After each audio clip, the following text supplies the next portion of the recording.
So I thought I would share a very interesting download I received today, because as we start working through and getting rid of paradigms, everybody has to get rid of paradigms, including me. So this was a really interesting one that I thought was worthy of sharing with you. I've been feeling very flat last couple of days. And so this morning when I woke up, I'm like, what is this flatness about? You know, I'm not happy, I'm not sad, I'm not enthusiastic, I'm just kind of neutral, but I would say flat. Flat's a better word. And what I got was, you are releasing hope. And as a psychotherapist, that doesn't sound like a good thing. You know, we characterize depression as hopelessness, helplessness. If you think about the medical and even the addiction recovery paradigm, it's all about hope, and cancer treatment is about hope, and all this stuff is about hope. So I'm like, why would I want to give up hope? And the answer was, because if you're hoping for something, then you are in resistance to what is. Which, okay, I can see that. But then I was like, well, what would you replace that with, right? Because I know when I was doing my own work, I'm always like motivated by the hope that it will shift, that it'll change, that it'll do that stuff.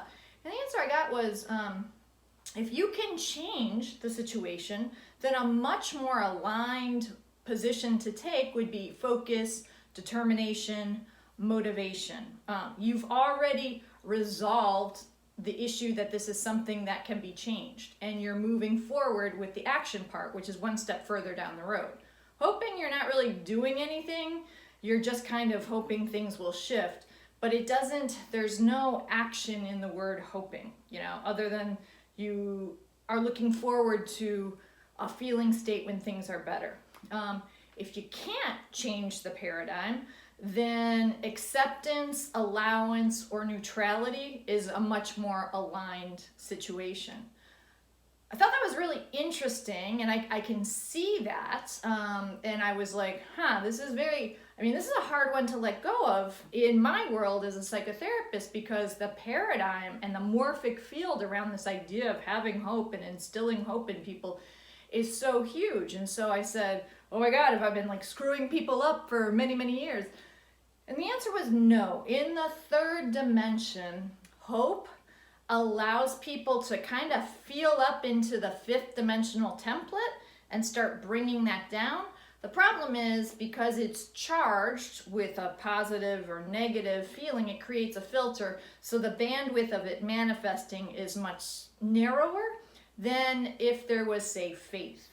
Now that was an interesting thing to me, because faith is, you are in acceptance that whatever is happening is going to be for the highest, even if you get slammed. And that was what was supposed to happen.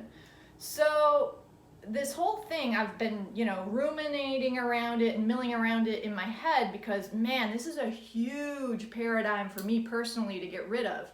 And it has been something that I have been indoctrinated in grad school and therapy and all this other stuff, but I can see it. I can definitely see it. So bottom line teaching is, if you can get neutral or clear on your vision, you don't need to hope for squat. So I thought that was interesting. I'd be happy or interested to hear what your guys' feedback is on that. And as always, have a fabulous day, you guys.